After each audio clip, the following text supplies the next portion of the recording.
제6 경이편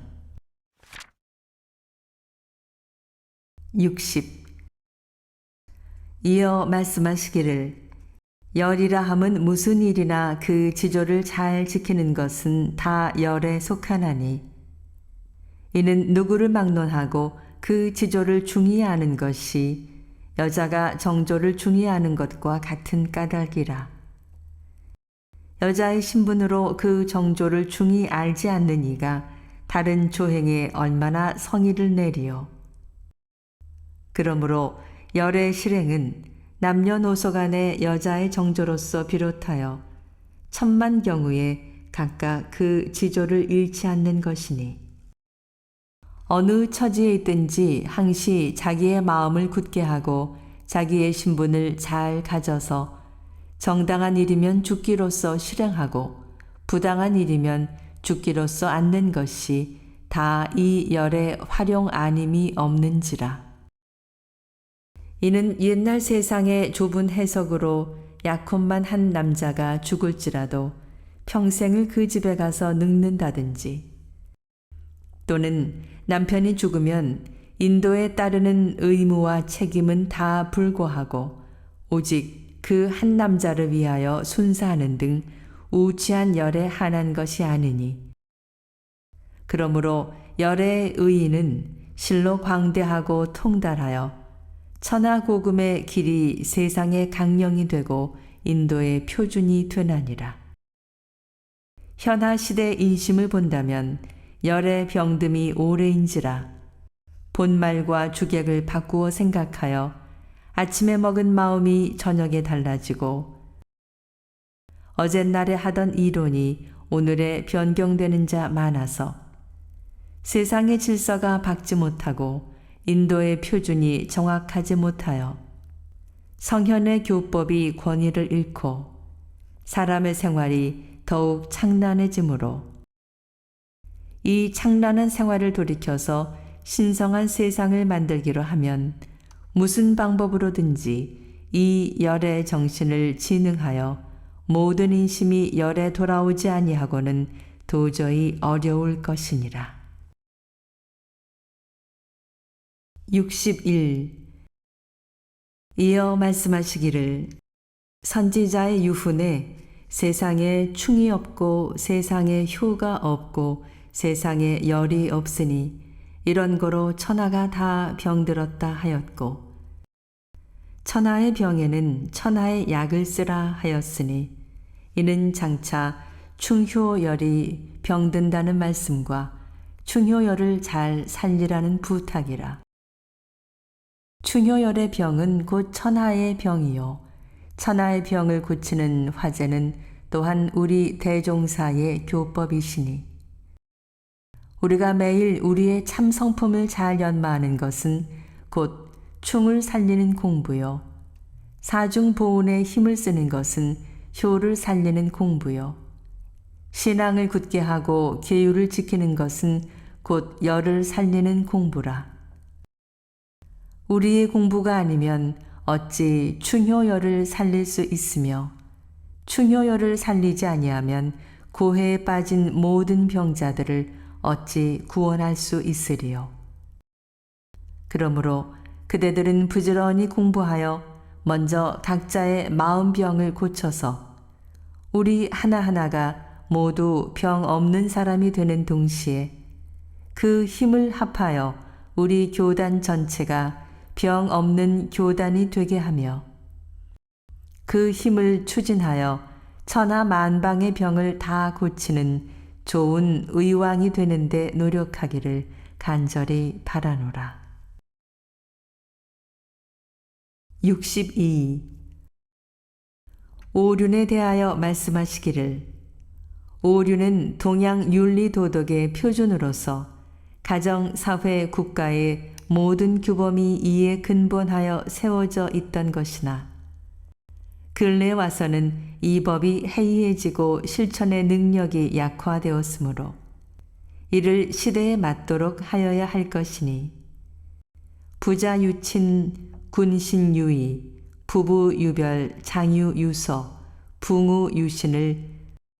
부모와 자녀는 친함이 있으며 위와 아래는 의리가 있으며 남편과 아내는 화함이 있으며 어른과 어린이는 차서가 있으며 동포와 동포는 신의가 있으라로 함이 그 법의 본의를 살려서 전성의 뜻을 원만히 이룩하는 길인가 하노라. 63.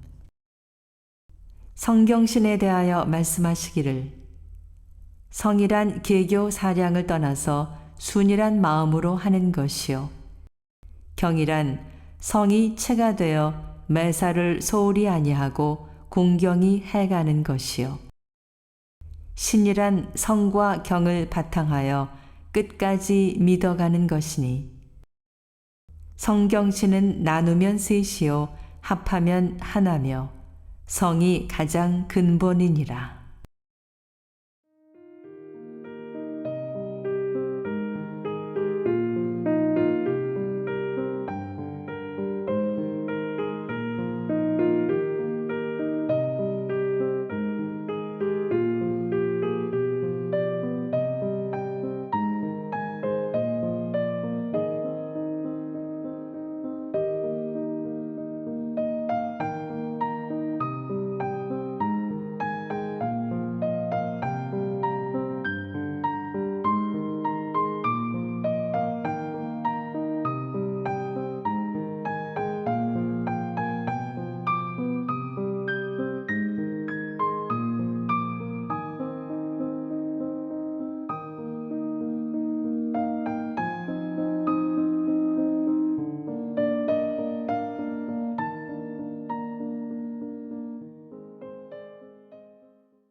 64. 학인이 묻기를 동학의 글에 복록은 하놀님께 빌고 수명은 내게 빌라 한 말씀은 무슨 뜻이오니까? 말씀하시기를 인과 보응의 이치는 곧 하늘의 공도니 죄복의 인을 따라 과를 받는 것은 공공한 천지에게서 받을 것이요 불생불멸의 원리를 깨쳐 한량없는 수를 얻는 이치는 천도를 깨달으신 성인에게 배울 것이니 그러므로 당신에게 빌라 하신 것이니라. 후일에 말씀하시기를 동학의 글에 도기장존 사부립 세간 중인 부동기라 하신 도기는 끝 귀를 일심청정 만사아니라 하였으면 더 좋지 않겠는가 하시니라. 65. 수심정경의 강령을 밝히시며 외수양과 내수양에 대하여 말씀하시기를 외수양은 밖으로 경계를 대치하는 공부인 바 첫째는 피경 공부니 처음 공부할 때에는 밖에서 유혹하는 경계를 멀리 피하는 것이요 둘째는 사사 공부니 기나지 않는 일과 너무 번잡한 일은 놓아버리는 것이요 셋째는 의법 공부니 해탈의 법을 믿어 받들고 진리로 안심을 구하는 것이요 넷째는 담은 공부니 위인들의 관대한 실화를 많이 들어 항상 궁량을 크게 하는 것이라. 이러하면 자연히 바깥 경계가 평정되어 마음이 편안하리라. 내수양은 안으로 자기 마음을 닦는 공부인 바 첫째는 집심 공부니 염불좌선을 할 때와 일체 때에 마음을 잘 붙잡아 외경에 흘러가지 않게 하기를 소 길들이는 이가 고삐를 잡고 놓지 않듯 하는 것이요 둘째는 관심 공부니 집심 공부가 잘 되면 마음을 놓아 자적하면서 다만 마음 가는 것을 보아 그 망념만 제재하기를 소 길들이는 이가 고삐는 놓고 소가 가는 것만 제재하듯 하는 것이요.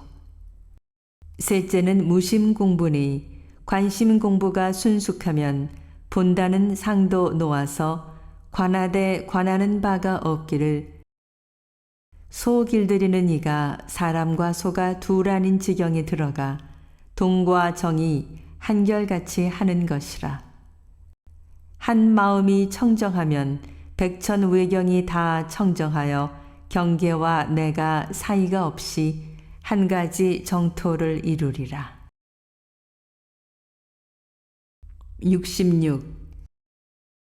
이어 외정정과 내정정에 대하여 말씀하시기를 외정정은 밖으로 입지가 부동하게 하는 공부인 바 첫째는 큰 원을 바람이니 원하는 마음이 지극하여 천만 가지 세상 인연이 앞에 가로놓여도 보되 보이지 않고 조금도 마음에 걸리지 않기를 서가세종께서 한번 대도에 발심함에 왕궁의 낙과 설산의 고가 조금도 마음에 머물지 않듯 하는 것이요.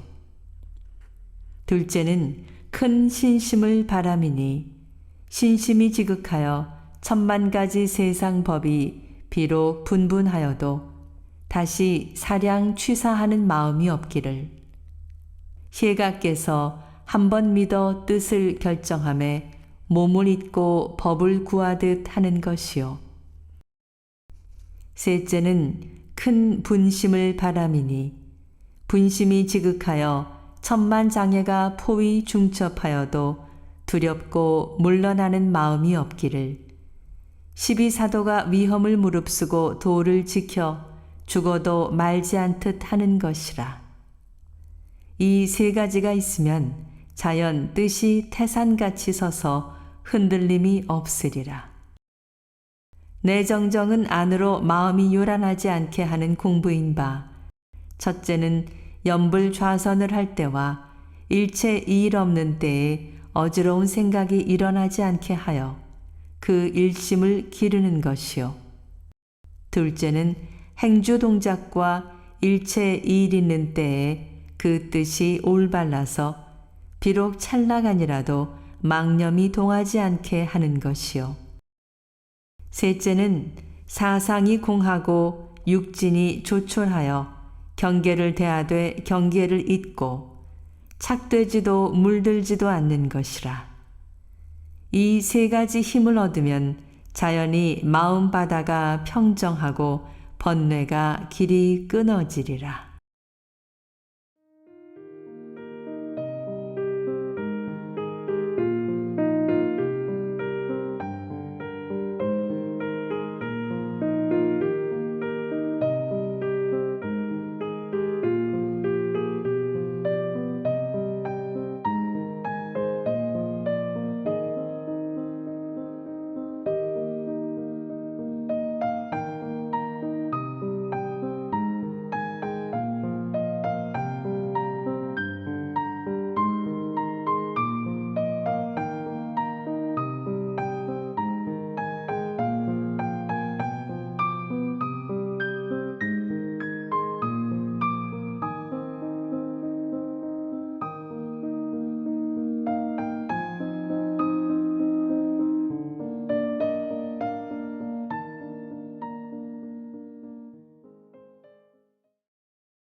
제7 권도편 1. 정산종사 말씀하시기를 법은 듣는 이의 마음 정도에 따라 평범하게 한 말이 소중한 법설이 되기도 하고 애를 써서 설한 법문이 범상한 말이 되기도 하나니라. 그러므로 법을 듣는 이는 먼저 돈독한 신성과 극진한 공경을 바치고 무조건 봉대하는 심경으로서 한마디라도 그 말씀을 헛된 데에 돌려보내지 아니하리라는 갈망하는 마음을 가지고 들어야 그 법이 깊이 감명되어 길이 잊혀지지 아니하며 실지 경계에 활용되어 실다운 이익을 얻나니라. 2. 말씀하시기를 들을 때에만 흥취 있고 들은 뒤에 취할 것이 없는 말은 공교한 말이요. 들을 때에는 비록 담담하나 생각할수록 묘미가 있는 말이 좋은 법문이며 말이 너줄하기만 하고 별로 추려잡을 것이 없는 말은 번거한 말이요. 말은 간략하나 뜻이 풍부하여 활용할 길이 분명한 말이 좋은 법문이니라. 지혜 있는 사람들은 시장 사람들의 헌화 잡담 속에서도 법설을 발견하는지라. 비록 초학인의 서투른 말 속에서도 깨달음과 느낌을 얻으나 그렇지 못한 사람은 상당한 선지식이 법을 설하여도 날 넘는 재주로 사량만 하고 거기에서 실지 이익을 취할 줄 모르나니 이 어찌 손해가 아니리요. 법을 설하는 이는 스스로 그 직연과 행실을 돌아보아 말을 할 필요가 있지만은 듣는 이는 설하는 이의 행실에 구애하지 말고 오직 그 말만 취해다 쓰면 자신에게는 이익이 되나니라. 3. 말씀하시기를 큰 소견이 열린 사람은 우주 만물을 모두 부처님으로 모시고 때 없이 상주 설법을 듣나니 이는 상근기요. 지각 있고 배우기를 좋아하는 사람은 선지식을 자주 친근하여 좋은 말씀 듣기를 즐기나니 이는 그 다음 근기요. 어리석은 사람은 아무 대중이 없이 되는 대로 일생을 살며 비록 좋은 법문을 듣는다 할지라도 법으로 응용할 줄을 알지 못하나니 이는 하근기니라. 4. 말씀하시기를 뿌리 깊은 나무는 바람에 안이 뽑히고 원천이 깊은 물은 가뭄에 안이 마르나니 인생 생활의 신앙은 뿌리요 수행은 원천이라. 신앙이 깊은 생활은 아무러한 역경 난경에도 꿋꿋하여 굽히지 아니할 것이요. 수행이 깊은 생활은 어떠한 유혹에도 초연하여 평온함을 얻나니라.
오.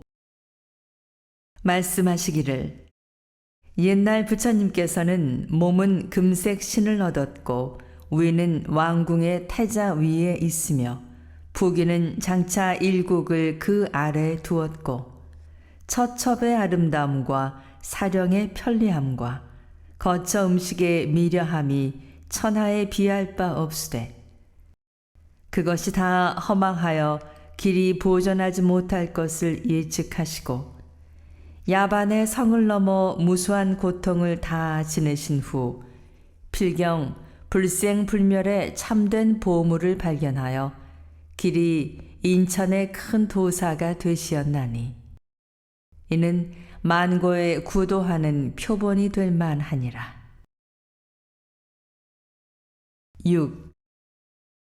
말씀하시기를 이 세상 여러 가지 원 가운데 사홍서원은 가장 큰 원이니 먼저 중생이 가 없으나 맹세코 제도하려는 원을 세우고 그 원을 실현하기 위하여 번뇌를 끊임없이 끊으며 법문을 성심껏 배우며 불도를 영생토록 닦고 또 닦으면 결국 성불제중의 대원을 성취하리라. 불보살과 중생의 차이가 마치 큰 나무와 돋아나는 싹 같나니 장성하면 작은 싹도 큰 나무가 될 것이요 꾸준히 수행하면 중생도 불보살이 되나니라. 그러므로 아무리 어려운 일이라도 하려고 하면 못 될 일이 없고 안 하려고 하면 되는 것이 없나니 우리는 부처와 내가 둘이 아니라는 큰 각오 아래 이 사홍서원으로 꾸준히 닦아 나아가면 못 이룰 것이 없나니라. 7. 말씀하시기를 우리의 공부가 승급되고 강급되는 원인은 그 발언의 국한이 크고 작은 데와 자만심을 두고 안 두는 데와 법 높은 스승을 친근하고 안 하는 데에 있나니 우리는 공부를 할 때에 먼저 한정과 국한이 없는 큰 원을 세우고 조금이라도 자만심을 내지 말며 이상 사후를 친근하여 계속 정진하여야 영원한 세상에 강급되지 아니하고 길이 승급으로 나아가나니라. 8. 신재근에게 말씀하시기를 영생을 통하여 이 회상을 여의지 아니할 큰 서원과 큰 신념이 확실히 섰는가를 생각해 보라. 이러한 회상 만났을 때 기필코 진리 오득하기를 발언하며 대각하신 스승님의 법연 여의지 않기를 발언하고 부지런히 공부하여 성불과 재중으로 영겁을 일관하라.